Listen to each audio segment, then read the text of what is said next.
Hey folks, it's Brett with Full Time My RV, and this is the 5 month review video. I've now been living in the RV full time for 5 months. I was going to try to put a 4 month video up, but was unable to get some time to put that together just due to life getting in the way.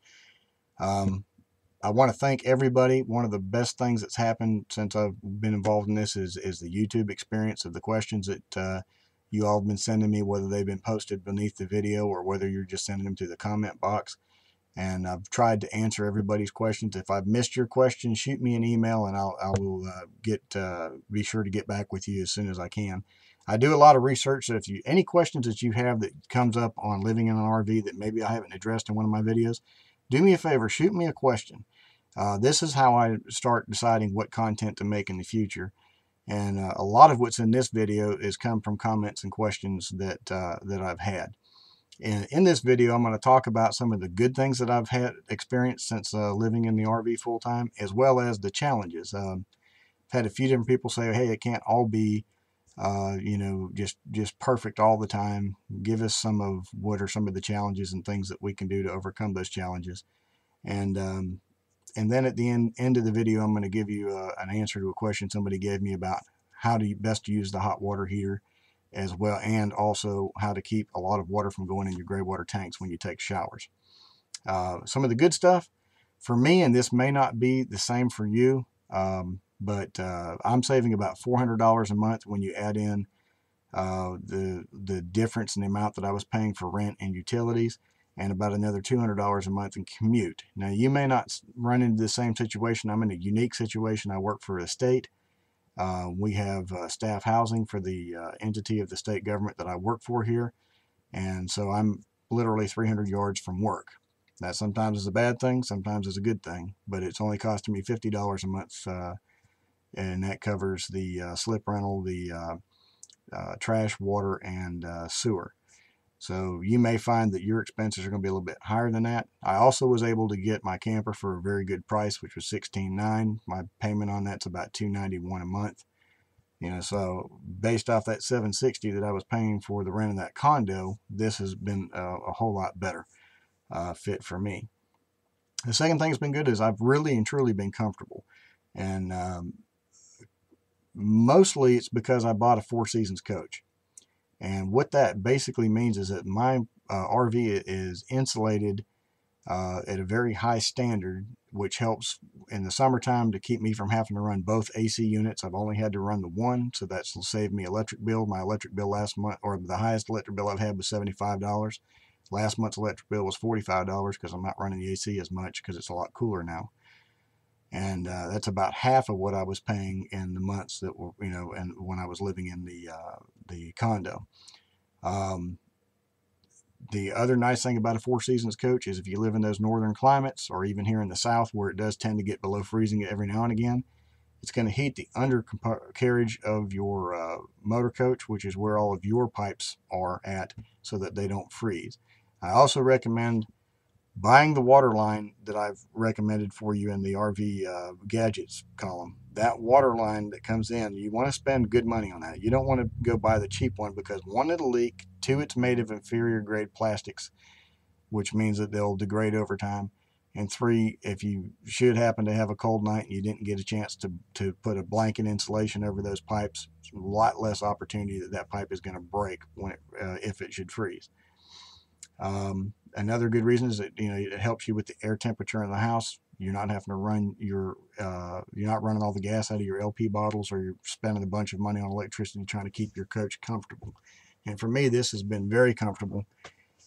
Sometimes I use a fan and just open the windows, which is a really nice thing to be able to do as well. Let's hit some of the challenges. Most of this is going to be based around just items of roof care, seal care, tanks, and odors, and dealing with pests. So let's start with the tanks. You've got two types of tanks or actually three types of tanks if you count your water tank, which I don't use mine. You've got your gray water, which is your shower, your kitchen sink, and your bathroom sink, and your black water, which is going to be your toilet. This is where it gets real important. When you have these tanks, I recommend keeping the gate valves closed. I use the gray water tanks to flush the sewer line after I've dumped my black water. The black water that's in your toilet is going to have solids in it. It's going to have toilet paper and, of course, the things that we produce because we eat. And the reason you've got to keep that tank full and keep those gate valves closed is you want that fluid to build up. It's what's going to help your OxyChem, which is a product that I use. This is what eats the feces and the tissue that's in the toilet, and it's got enzymes in there that need water to be able to work. If you don't have water in that tank, all those solids will rest on the bottom, and invariably it's going to make its way down to the gate valve, and then you're going to have a tank that won't drain, and you're going to have to go in and deal with that using the product like the toilet wand that you hook to the end of the garden hose that you put down the toilet and try to break all that stuff free with high pressure jets. So keep water in that tank so you don't run into that problem. It's also, over time, I don't care what you do, you're going to have issues with your sensors getting gummed up, and you're going to have to put something like Calgon water softener in there to try to get that buildup off. There's also products that you can buy from the RV store that supposedly will do the same thing. I haven't had a whole lot of luck with mine because mine, being a used RV, already had that issue. Second is odors, tank odor in particular. When your gray water tanks start to smell, you can do something as simple as lemon juice or vinegar down in there to kill whatever's causing that. A lot of times I just use lemon juice. There are products out there for gray water tank odor control. Black water tank odor control, I find that when my black water tank begins to smell, it's either time to dump it or I don't have enough water down there for the enzymes to get to work, and it's building up gas.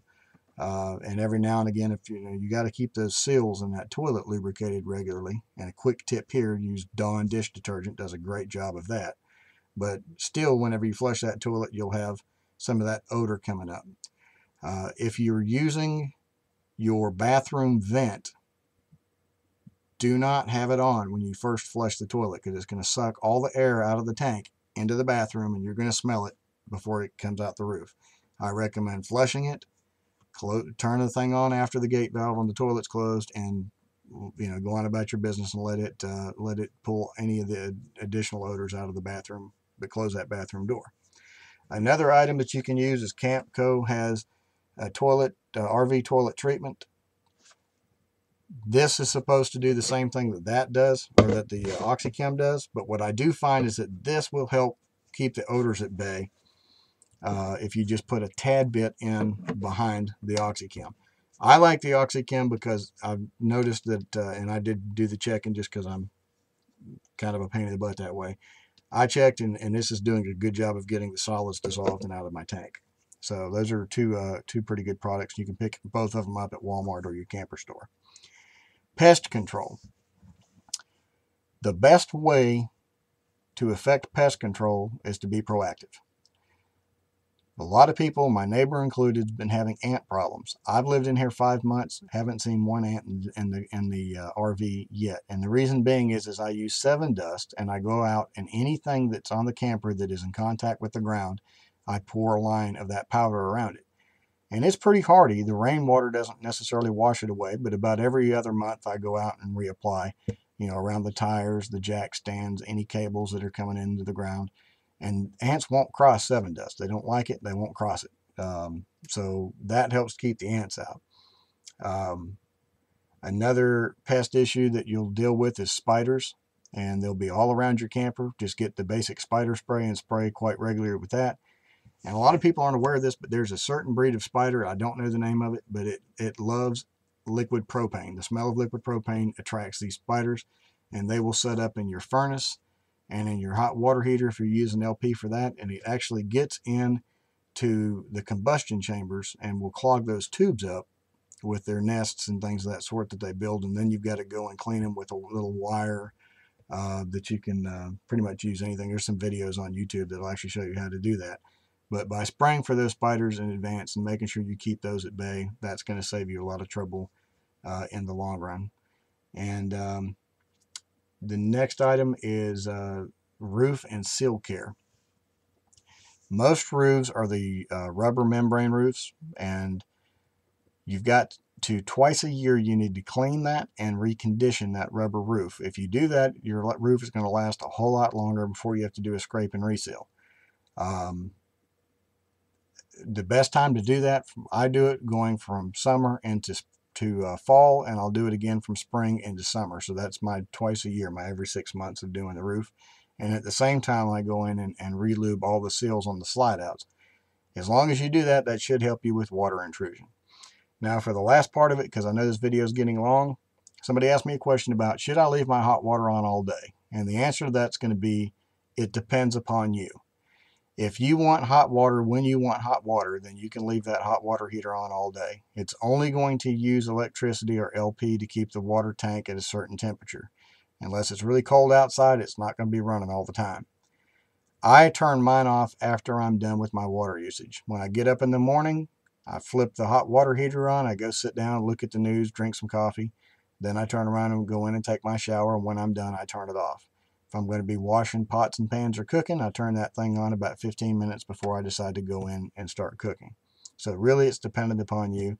I just don't want to use up electricity keeping a tank hot in the wintertime all day. In the summertime, it's pretty much hot on its own. Second tip, somebody asked me about how do you keep more water from going down the drain of the shower when you're taking a shower. I bought a higher end RV shower wand, and the wand actually has a switch on it that'll turn the water on and off. So what I'll do is I'll turn the water on, get wet, turn it off, lather up, turn it back on, rinse off, and repeat. And I find that I'm having to dump that gray water tank a lot less than I normally would have to had I not done that. So I hope this video has been helpful to you. Send me some questions, comments, things that you want out there. I'll be reviewing some more videos over the next couple of weeks of any information that I think that that'll help you, as well as any RV news, and we'll put out some new videos. Thanks for watching. This is Brett with Full Time My RV.